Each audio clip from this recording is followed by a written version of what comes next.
I was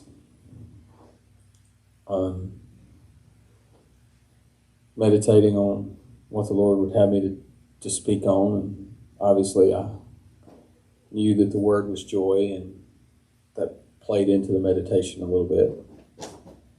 And as I was trying to just think, where do you want me to go in your word, Father? And I just typed in the word joy in search, and this is the very first verse that came up. And it's James chapter 1, it's verse 2. And before I read it, joy is something that can a lot of times, joy can be perceived as something that is conditional. And what I mean by that is that, well, if things are kind of going the way that I think they should go, then I can have joy. But James had a little bit of a different take on joy.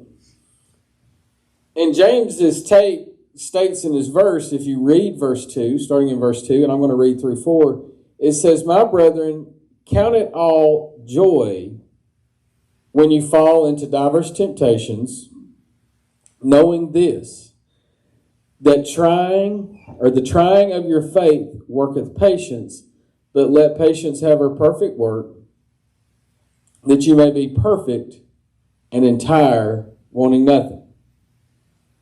Now, we're not going to just stay with the King James Version. I want to read it in the New Living Translation. It says, "Dear brothers and sisters, when troubles of any kind come your way, consider it an opportunity for joy. For you know that when your faith is tested, your endurance has a chance to grow.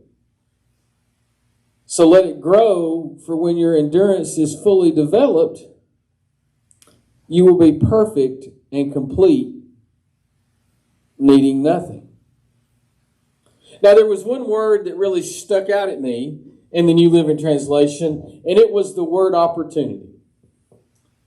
I mean, now that's kind of a bold statement for James to make, to say, hey, when things ain't going so good in your life, you need to be happy about it. I mean, that's in essence what he said. When things are not working out the way that you think that they should be going, when everything is just falling apart, when you're enduring things that are maybe emotionally unhealthy, maybe they're physically unhealthy, maybe you feel like you're pulled in every direction, and you're strung out, you're just whipped, so to speak. And James says, hey, that's an opportunity. You got to have the thumbs up and the smile. Yeah. Nobody wants to go through that. Nobody wants to deal with that. We have in our mind the way that we want our life to be. And the way that we want our life to be, we feel is what is going to produce joy, right? That's our mindset. But here James has the audacity to say, hey, when things ain't going good, that's when it's time to be happy. And I thought about that. I've thought about that a lot. I want to go ahead and read this in the Amplified too. We're going to be preaching a lot on this verse. In fact, we only got a few other verses that we're going to read. But it says this, it says, "Consider it nothing but joy, my brothers and sisters, whenever you fall into various trials." In other words, you're not allowed to think it's nothing else. It's nothing but joy when life stinks. Nothing but joy. And I don't mean to sound condescending. But see, the biggest key to whether or not you will have joy in your life is your perception of the situation that you're in. It really and truly is.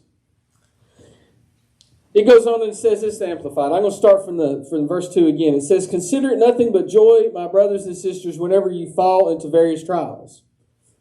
Be assured that the testing of your faith through experience produces endurance, leading to spiritual maturity and inner peace.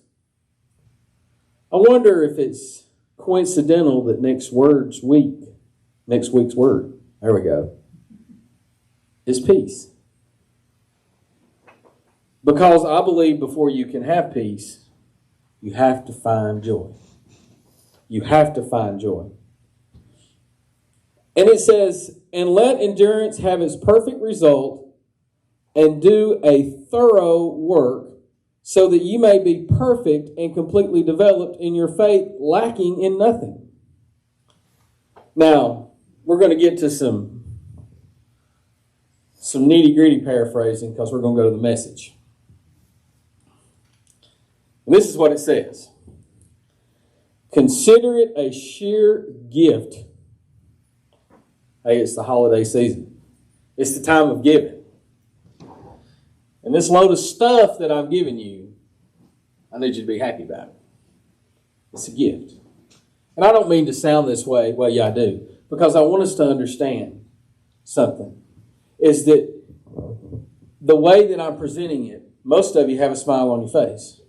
A few of you look confused, and some of you ain't even looking at me, but that's okay. But the point of it is this. It really is all about our perception of the situation.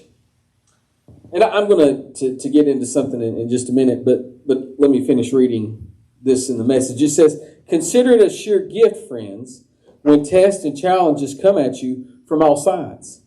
You know that under pressure, your faith life is forced into the open and shows its true colors.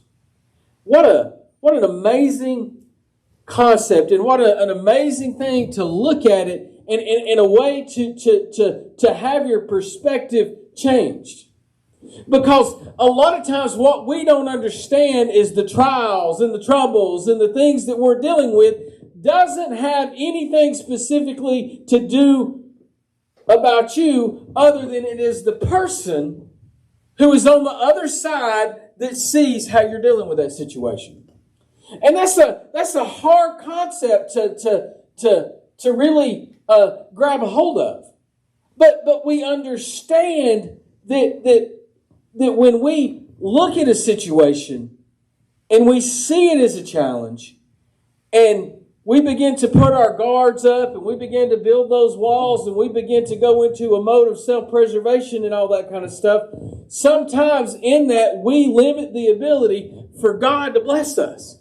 We limit the ability, for God to do a mighty work.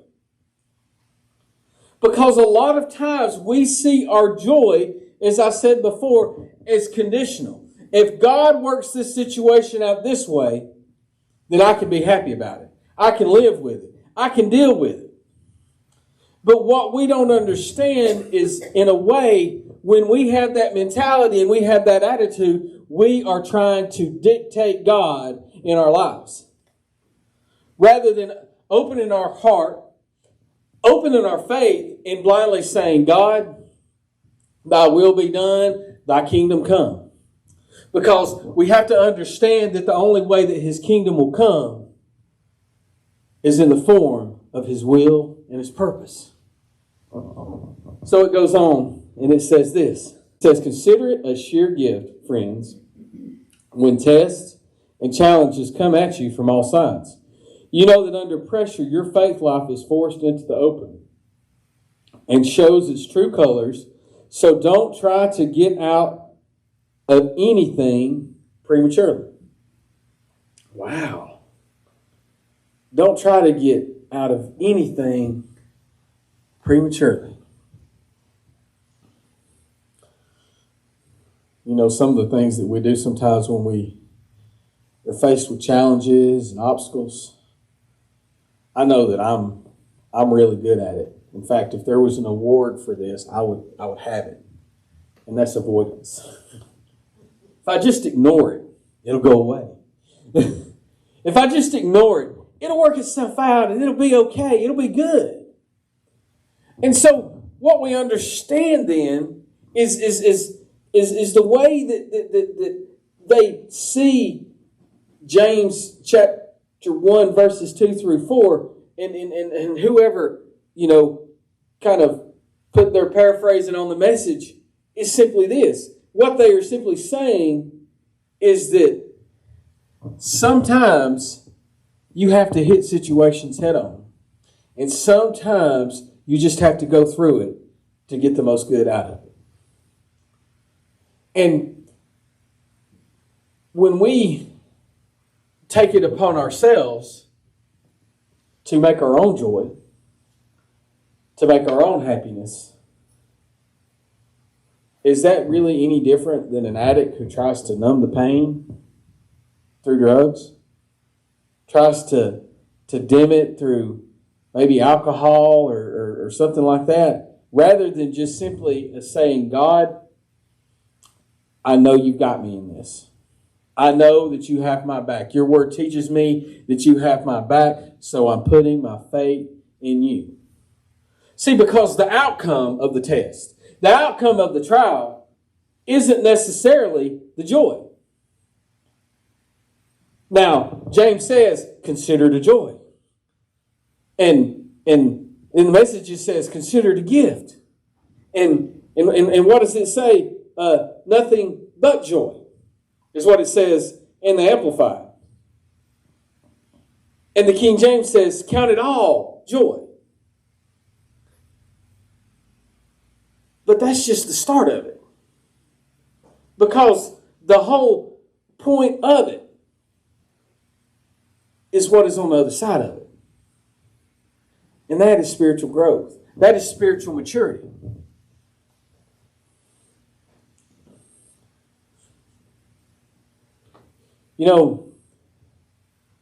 When the very first sermon that I preached was John 3:16, for God so loved the world. That's the only voice. And I can remember very well, I was young, I was 18, I think. Yeah, I was 18, because I was a senior in high school when I announced my calling to preach. And it was in January that the Lord, confirmed it, and then I preached my first sermon sometime in February, I think. Or maybe it was in February, March, I don't remember. I remember being so scared and worried. I don't know what I'm going to say. I don't know what I'm going to do.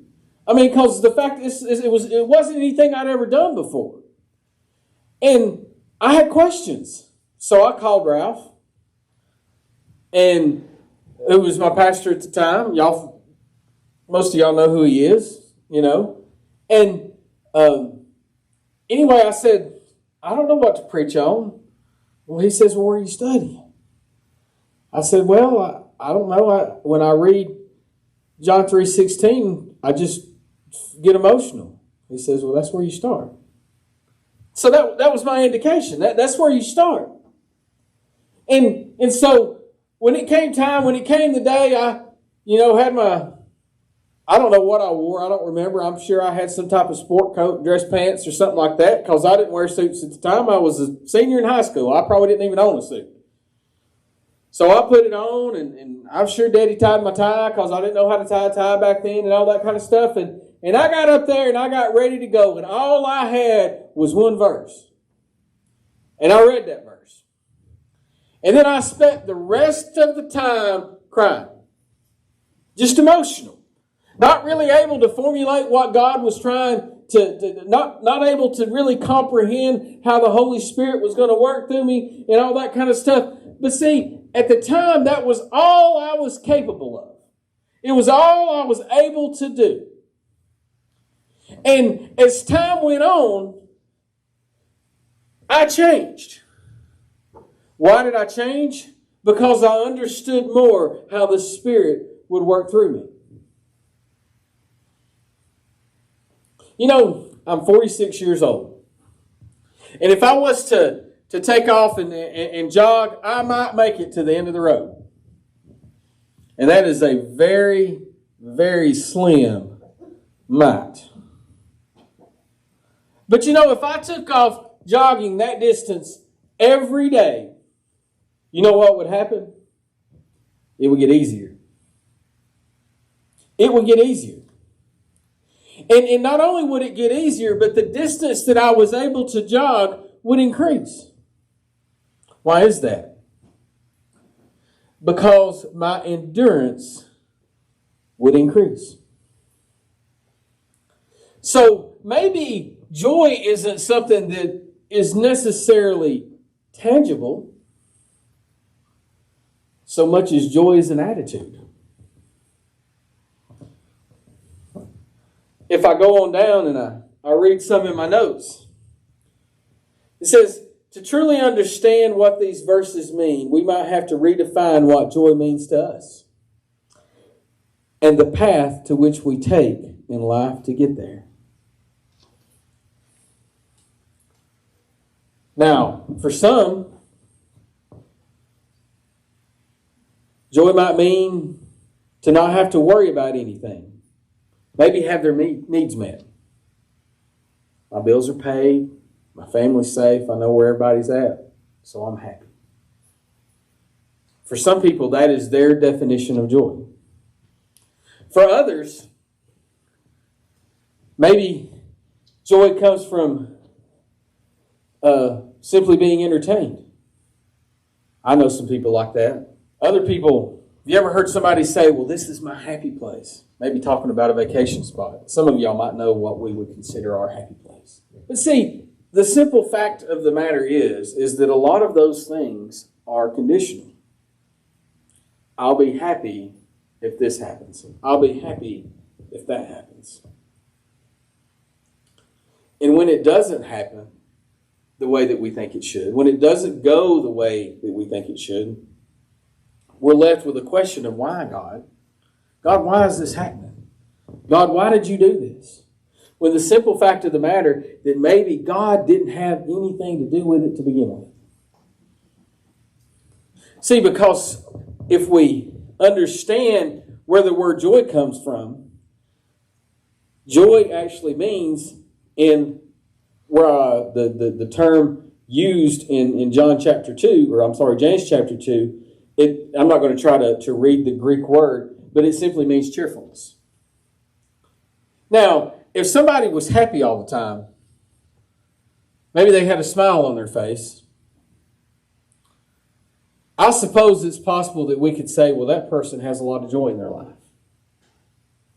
But in most cases, if somebody was feeling that way, what we would say is, well, that's a happy person.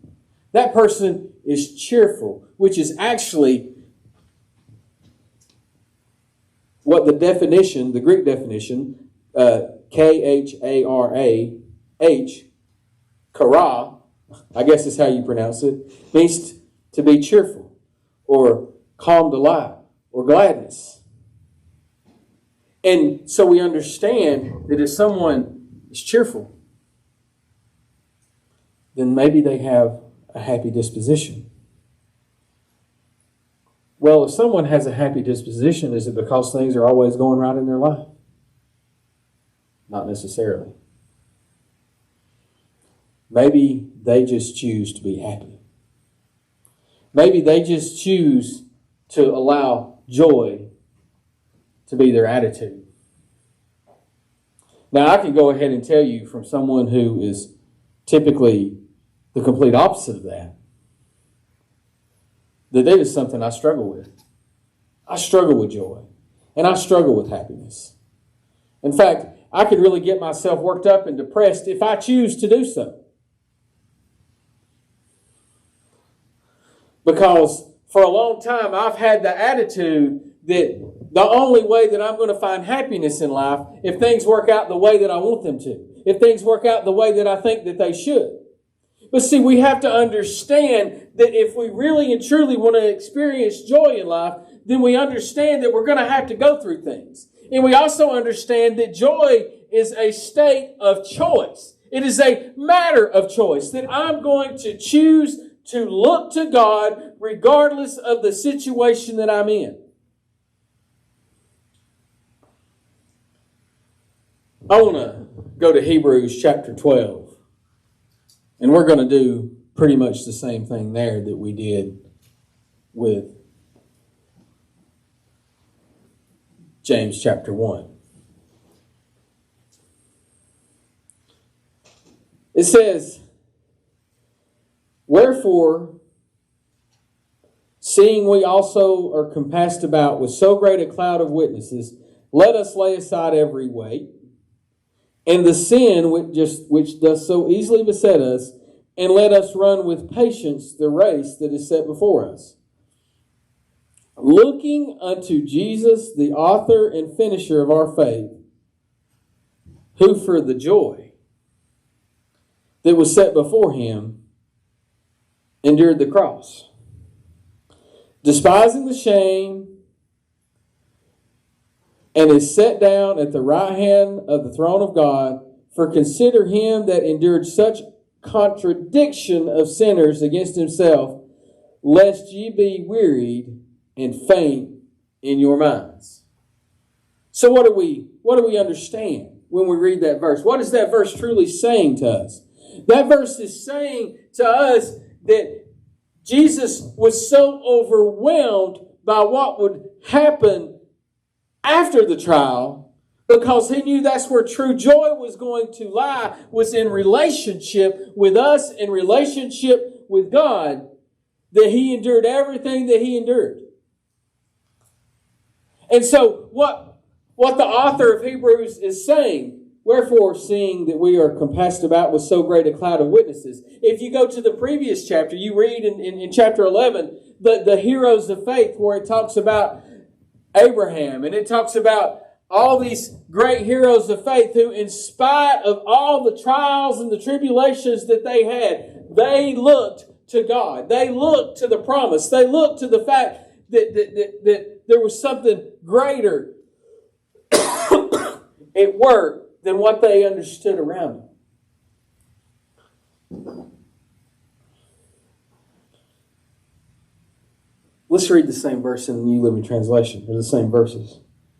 It says, "Therefore, since we are surrounded by such a huge crowd of witnesses to the life of faith, let us strip off every weight that slows us down, especially the sin that so easily trips us up, and let us run with endurance the race God has set before us, who did this by keeping our eyes on Jesus, the champion who initiates and perfects our faith.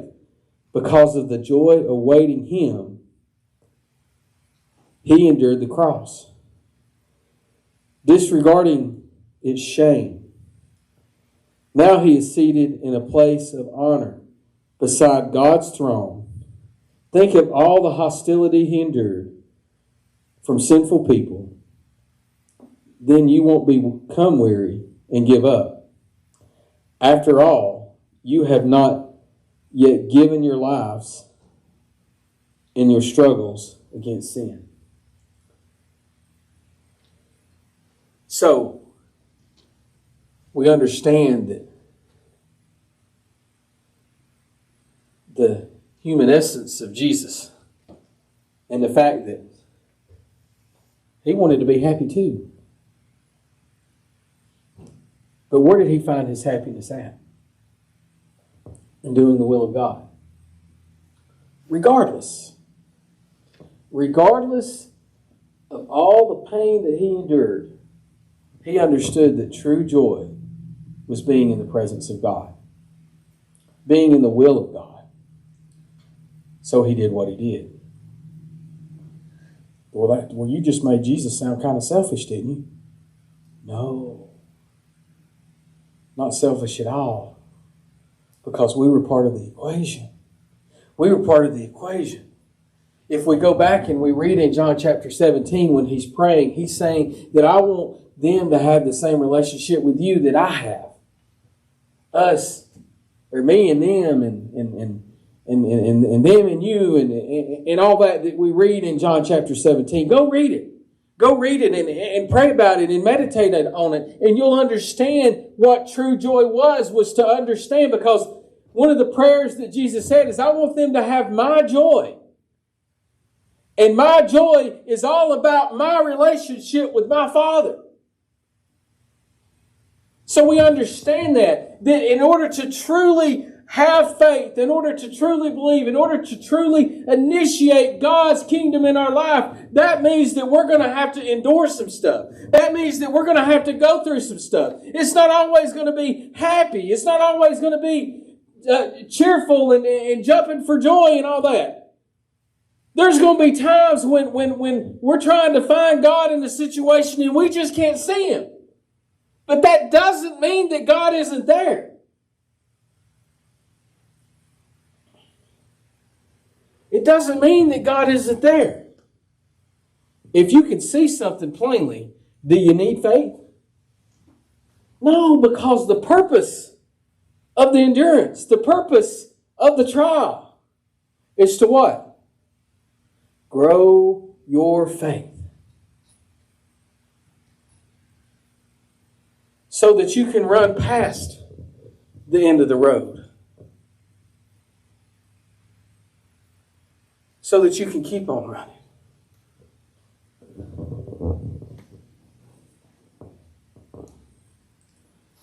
Now let's go to the message. It says this. It says, do you see what this means? All these pioneers who blazed the way, all these veterans cheering us on. It means we'd be better. It means we'd better get on with it. I like that. Strip down and start running and never quit. No extra spiritual fat. And I love the verbiage in this. No parasitic sins. No parasitic sins. What does a parasite do? It feeds on you. And a lot of times we don't realize that our actions have a negative impact on our walk with God. And you might be saying, well, yeah, that's just pretty plain and obvious. But do we really think about what our choices do? What if our choices that we make are meant to manufacture joy? I'm going to choose this because this makes me happy. We are in a society today that is so corrupt, all for the purpose of if it makes you happy and it doesn't hurt anybody else, then there's nothing wrong with it. And that is infection. That is absolute infection from parasites. And so what we have to understand is the fact that what that is doing, it is the fact of substituting what true joy is, and substituting where joy comes from. So what we realize sometimes in our aspiration to find joy, in our aspiration to find happiness, we begin to substitute what is right according to the Word of God, and we compromise to what is right in our own eyes. And the Bible tells us that we should never call that which is good evil, and that which is evil good. Because when we get in that position, then we have found corruption at its very core. And when we find corruption, how are we ever truly going to find joy? So again, back to Hebrews chapter 12, verses 1 through 3. It says this. It says, keep your eyes on Jesus, who both began and finished this race we're in. Study how he did it, because he never lost sight of where he was headed. The exhilarating finish in and with God. He could put up with anything along the way, cross, shame, whatever. And now he is there in a place of honor right alongside God. When you find yourselves flagging in your faith, go over that story again. Item by item. That long litany of hostility he plowed through, that will shoot adrenaline into your souls. How about some adrenaline into our souls? Well, that sounds good, don't it? I want some adrenaline in my souls. Heck yeah. Come on.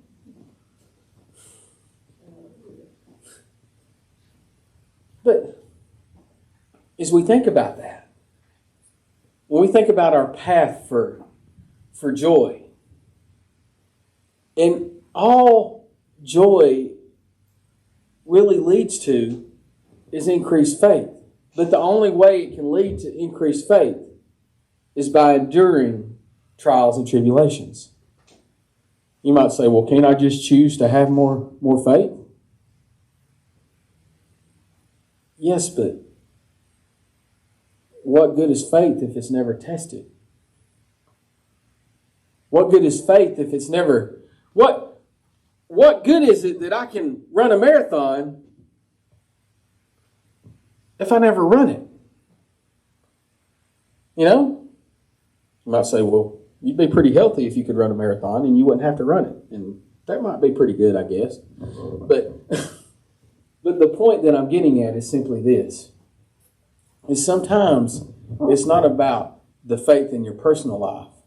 It's the faith that you can have for others. What about when somebody asks you to pray? What about when somebody comes at you and they're hurting, they're wounded, they don't have an answer and they need help, they need peace, they need joy, and they come to you. And you've been tried and you've been tested and you've been battle proven. David couldn't use Saul's armor because he had never proved it.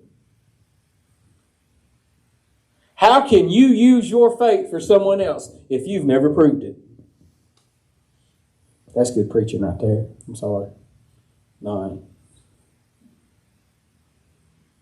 See, as I was thinking about,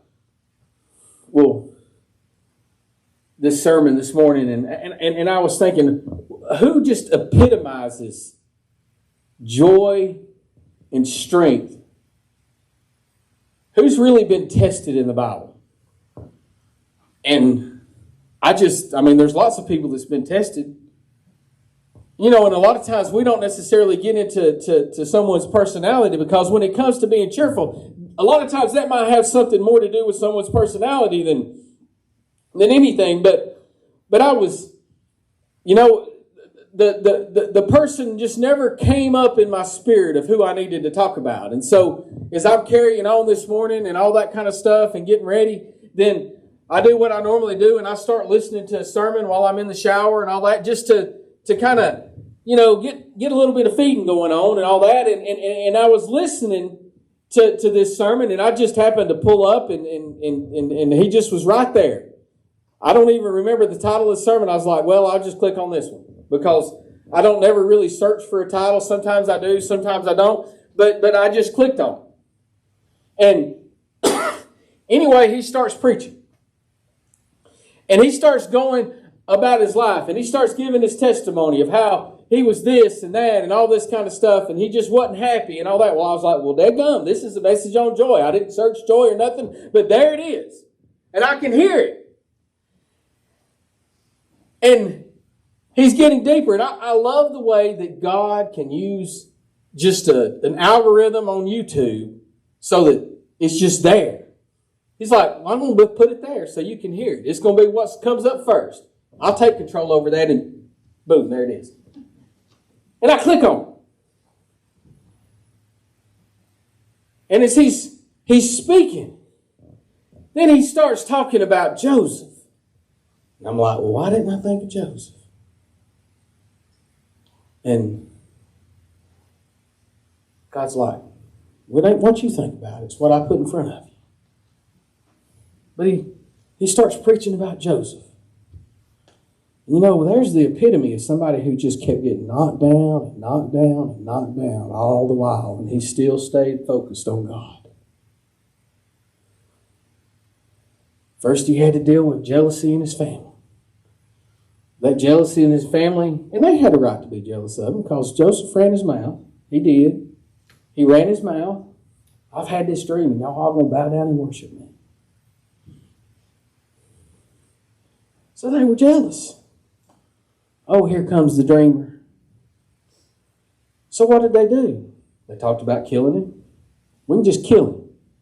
Kill the dreamer. And then they decided against that. So let's throw him in a pit. So they threw him in a pit. And they thought better of it. And then here they come back and they see a band of Egyptians, I believe it is. What do? They sell them into slavery. And here Joseph is. He's just being Joseph. Didn't really do anything to deserve what was going on about him. But then he ended up in Potiphar's house. And what happens? He excelled in Potiphar's house. So much so that even though he was a slave in Potiphar's house, he was put over the house. Right? And then Potiphar's wife, well, Joseph caught her eye. She offered herself to him, and Joseph's like, I can't do that. I'm not going to betray my God. He was concerned about God's view of him, and he's stuck in slavery. Now, most people that I know that would be in that position, they would have thought that God gave up on them a long time ago and wouldn't care. Hey, I can get ahead. I might find some happiness. I might find some joy in this. But that's not what he did. So instead, he denied the advance, and where did he end up? In prison. Because she lied on him. Knocked down again. Well, this is what I get for being faithful to God. Here I am in prison now. And human nature and Satan would have you believe that lie. In your self-talk, if you've ever had any type of training, they talk a lot about self-talk and training. Right? And a lot of times our self-talk gets us in a lot of trouble. Because it's just that, it's self-talk. But when we learn to listen to the Spirit and let the Spirit start talking, then we can see ourselves in a different perspective. So, Joseph didn't let his self-talk get him in any trouble. No. In fact, he was using the gifts that God gave him while he was in prison, right? Here comes the butler. Here comes the chef. They've had dreams. Well, unfortunately, he interpreted the chef's dreams. Buddy, I'm sorry, you're going to die. He interpreted the butler's dreams. He told the butler, hey, when you get out, remember me. Well, some time had passed. And Pharaoh had a dream. It just so happened that butler heard that Pharaoh had a dream. And then all of a sudden, his recollection came to be, hey, there's somebody in prison right now that can interpret that dream for you, Pharaoh. And so after all the hardship, after all the letdown, Joseph finds himself standing before Pharaoh. And Pharaoh begins to tell Joseph this dream. And we know the outcome of it. So, in a matter of moments, through the will of God, through the gift of God, Joseph goes from the dungeon to the second command in one of the greatest empires this world has ever known. Just like that. And what did Joseph do to get to that position? He just simply was obedient to God. All his circumstances that he was in, everything that he was dealing with and all that kind of stuff, Joseph never manufactured anything to get out of it. Well, you might say, well, he kind of manufactured when he told the butler to remember him. I wouldn't necessarily call that manufacturing. I would call that putting the bug in an ear, knowing that there's going to be a time to come when my gift that God has blessed me with is going to be needed. See, what we understand is that even though times may be dark right now, if you look outside right now, you see that it's gloomy, it's dark, it doesn't look like it's very hospitable outside right now. But at some point in time, the storm's going to blow away and the sun is going to shine. At some point in time, if the Lord tarries his coming, those trees out there that are bare, that don't have no leaves on them, are going to be full of buds. And then after the buds have bloomed, then they're going to be full of green leaves. What does that tell us? Is that even though it may be dark right now, as the song says, the sun's coming up in the morning. The S-O-N, not the S-U-N, is coming up in the morning. And if we just simply put our trust in him, regardless of the situations that are around us, you will find the best joy that you can possibly have. And it won't be situational. It'll be eternal. That's all I've got this morning.